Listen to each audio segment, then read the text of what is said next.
दोस्तों, डॉलर का खात्मा शुरू हो चुका है और एक नए युग का उदय शुरू हो चुका है। और अभी तक यह बात सबको हवा हवाई लग रही थी, लेकिन अब जो रिसर्च सामने आ रही है उससे सारी बातें साफ हो चुकी हैं कि आखिरकार डॉलर की मोनोपोली कैसे खत्म हो रही है और नए पेमेंट सिस्टम का उदय कैसे आ रहा है। जी हाँ दोस्तों, जो अमेरिका डॉलर के बलबूते कई देशों को अपने इशारों पर नचा रहा था और जबरदस्ती इसी के बहाने कई देशों से अपनी बात मनवा लेता था, अब इसी अमेरिकी डॉलर का युग मिट्टी में मिलने जा रहा है। और इस बात की वार्निंग अमेरिकी फोरकास्टर ने खुद दिया है कि डॉलर की मौत होने जा रही है। यहाँ तक कि हाल ही में यह खबर में यह बताया जा रहा है कि ब्रिक्स देश का अमेरिका के द्वारा निशाना बनाना खुद अमेरिका की मोनोपोली खत्म कर रहा है। और अच्छी बात यह है कि आरबीआई ने अब एक ऐसा कदम बढ़ाया है जिससे खुद डॉलर को एक बड़ी चोट पहुंचेगी और भारतीय रुपए की डिमांड पहले से ज्यादा बढ़ने वाली है। और यही नहीं, बल्कि इस मामले में डॉलर को तबाह करने और नई पेमेंट सिस्टम को बढ़ाने के लिए ब्राजील ने भी पिछले दिन बड़ा फैसला दिया। तो चलिए इसको लेकर सभी खबरों और पूरी डेवलपमेंट को समझते हैं। लेकिन आगे बढ़ने से पहले इस वीडियो को लाइक करके डीके न्यूज चैनल को सब्सक्राइब जरूर कर लीजिए, क्योंकि आपके लिए तो 1 सेकंड का काम है, लेकिन इससे हमारी काफी बड़ी मदद होती है।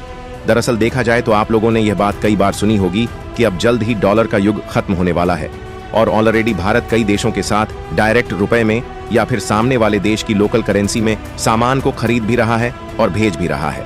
तो मैं आपको बता दूं, हाँ ये बात जरूर सच है कि भारत ऐसा कर रहा था, लेकिन अब इसी चीज में एक नई जान फूंकी जा चुकी है और इस नई जान को फूंकने का काम किया है भारत का सहयोगी देश माना जाने वाला ब्राजील, जो कि ब्रिक्स का भी एक पावरफुल मेंबर है।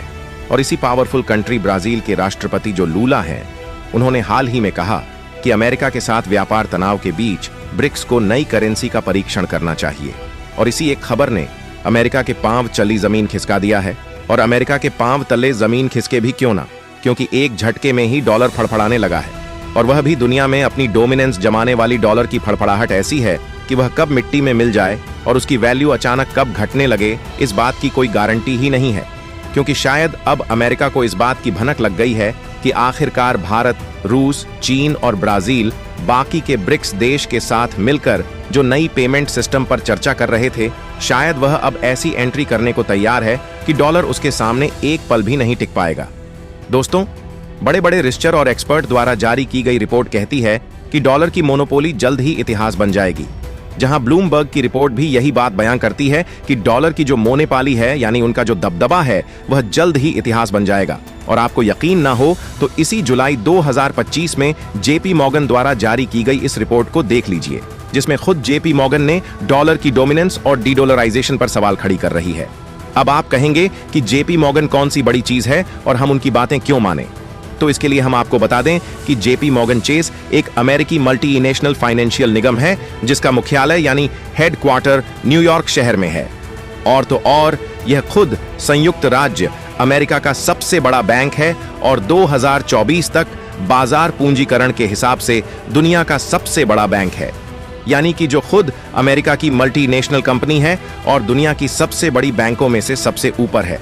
तो अगर उनके द्वारा खड़ी की जा रही डीडॉलराइजेशन और डॉलर की डोमिनेंस पर सवाल किया जा रहा है, तो सीधी सी बात है कि हाँ, डॉलर अपने उस खतरे में है जो कि इतिहास के पन्नों तक ही डॉलर की मोनोपोली को सीमित कर देगा, जैसा कि ब्लूमबर्ग की रिपोर्ट में बताया गया। आपको बता दें कि दुनिया में कई सालों से अमेरिकी डॉलर ही सबसे ताकतवर और भरोसेमंद करेंसी रही है, लेकिन अब कई देश डॉलर से दूरी बनाने लगे हैं और इसी बदलाव को डीडॉलराइजेशन कहा जाता है। मतलब दुनिया अब अपने कारोबार में सिर्फ डॉलर पर निर्भर नहीं रहना चाहती। अब यहाँ पर सभी लोग डॉलर को छोड़ रहे हैं, तो सबको ऑप्शन चाहिए, क्योंकि ऐसा तो है नहीं कि डॉलर को छोड़ दिया तो लेन देन ही नहीं करना होगा, बल्कि सबको लेन देन करना ही होगा, क्योंकि सभी देशों को आपस में सामान बेचने और खरीदने के लिए लेन देन करने की जरूरत पड़ती है। तो देखिए, उसमें भारत का यूपीआई भी एक सेंटर खिलाड़ी बन रहा है, जिसमें आरबीआई के रुपए की भी डोमिनेंस रहने वाली है। लेकिन ऐसा नहीं है कि केवल रुपया ही अकेले दुनिया भर में दौड़ेगा, बल्कि अब बन रही है एक मल्टीपोलर दुनिया वाला पेमेंट, जिसको सहारा देने और नई दिशा में आगे बढ़ाने के लिए ब्रिक्स देश का संगठन सामने आ रहा है। इसीलिए जो मल्टीपोलर ट्रांजैक्शन वाला सिस्टम होने वाला है, उसका नाम ब्रिक्स पेमेंट सिस्टम ही रखा जा रहा है, जो कि डायरेक्टली नहीं लेकिन इनडायरेक्टली एक एक कदम आगे बढ़ा रहा है और इसका इस्तेमाल कुछ देशों के बीच होने की शुरुआत भी हो चुकी है। लेकिन इस मल्टीपोलर पेमेंट सिस्टम को रन कराई जाए, उसके पहले जो समझदार देश हैं वह एक बहुत बड़ा फैसला ले रहे हैं, जो कि है अपनी विदेशी मुद्रा भंडार से डॉलर को कम करके गोल्ड के स्टोर को बढ़ाना। असल में देखा जाए तो पहले देशों के रिजर्व यानी भंडार में सोने की हिस्सेदारी कम थी, लेकिन अब तेजी से बढ़ रही है। नए बाजार वाले देशों जैसे भारत और ब्राजील में सोने का हिस्सा 4% से बढ़कर 9% हो गया है। विकसित देशों जैसे यूरोप में यह हिस्सा 20% तक है। जेपी मॉर्गन का कहना है कि 2026 तक सोने की कीमत $0.00 प्रति औंस तक जा सकती है। क्यों?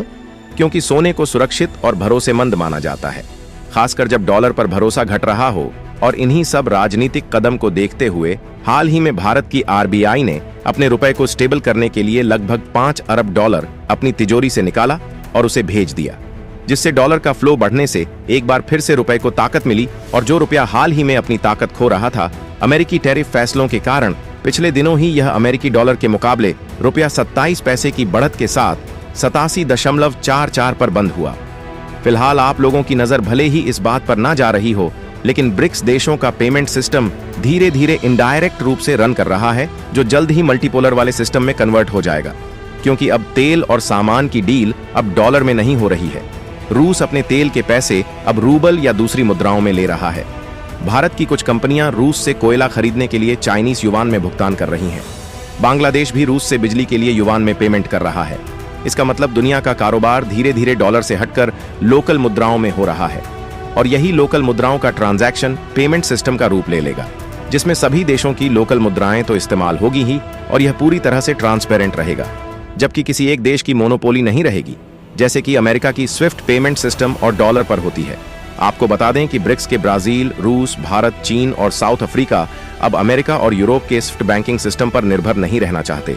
और पिछले दिन ब्राजील के प्रेसिडेंट लूला ने खुलकर यह बात कह दिया कि हम डॉलर पर निर्भर नहीं रह सकते, हमें जल्द से जल्द अल्टरनेटिव पेमेंट सिस्टम लाना होगा। फिलहाल भारत डायरेक्टली खुलकर इस बात को इसलिए नहीं कह रहा है क्योंकि भारत ऐसा करता है तो और ही ज्यादा टारगेट किया जाएगा, लेकिन भारत के कदम इस ओर साफ साफ इशारा कर रहे हैं। ऐसा हो रहा है क्योंकि सबसे बड़ी बात यही है कि हाल ही में डॉलर पर निर्भरता को अलविदा करने के लिए आरबीआई ने विश्व व्यापार में रुपए के लिए दरवाजे खोल दिए, और डॉलर इंडेक्स तो 52 साल की सबसे निचले स्तर पर चला गया है। बाकी आप लोग मल्टीपोलर सिस्टम को बढ़ावा देना चाहते हैं या नहीं? अपनी राय कमेंट में जरूर बताएं, और इस वीडियो को लाइक करके अपने मित्रों तक शेयर जरूर करें। धन्यवाद।